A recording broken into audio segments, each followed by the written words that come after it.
গতকাল চলতি সংসদীয় অধিবেশনে একজন মাননীয় সংসদ সদস্য তিনি যেভাবে তেল দিচ্ছিলেন, ভাই রে ভাই, এভাবে তেল দিয়েন না। উনি একজন বয়োজ্যেষ্ঠ লোক, তার কাছ থেকে আমরা এগুলো আশা করি না। ঠিক আছে, তিনি প্রথমেই মাননীয় স্পিকারকে বলেন যে তিনি অত্যন্ত ভালো ফুটবলার ছিলেন, অনেক কিছু বলেন। হ্যাঁ ঠিক, ভালো ফুটবলার আপনার কাছে হতেই পারে, বা তিনি ছিলেন, এটা তো কোনো খারাপ কিছু না।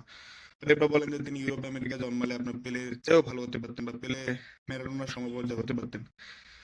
এগুলো ননসেন্স কথাবার্তা। টু বি অনেস্ট বলতে গেলে এগুলো ননসেন্স কথাবার্তা। বাংলাদেশের জাতীয় সংসদে আমরা এগুলো আশা করি না।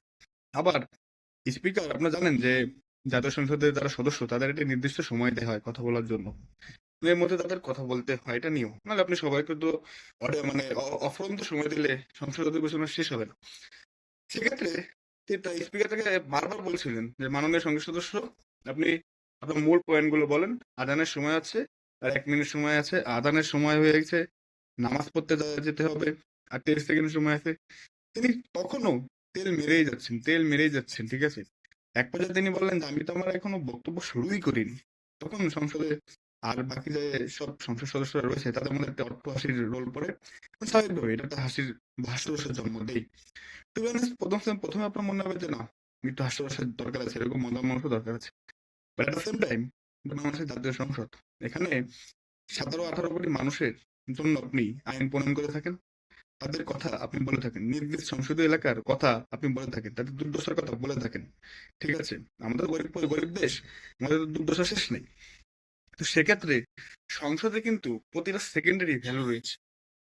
আর আল্লাহ যেহেতু আপনাকে এই সুযোগ দিয়েছে, যেটা সবাই পায় না, সেক্ষেত্রে আপনি সেটার মানে ভালো ব্যবহার করুন। সেক্ষেত্রে গিয়ে তেল মারা ভাই, এগুলো ভালো লাগে না। ঠিক আছে, আমরা এগুলো বিগত সরকারের আমলেই দেখেছি যে সংসদে একটা তেলের কারখানা হয়ে যায়, এখানে তেল দেওয়া হয় জাস্ট।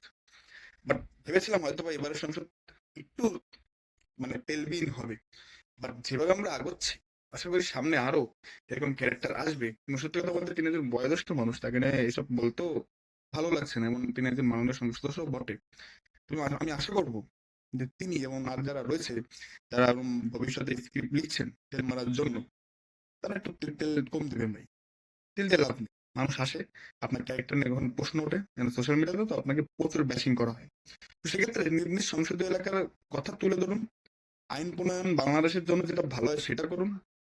তাহলে দেখবেন মানুষ আপনাদের আরো সম্মান দেবে। ধন্যবাদ।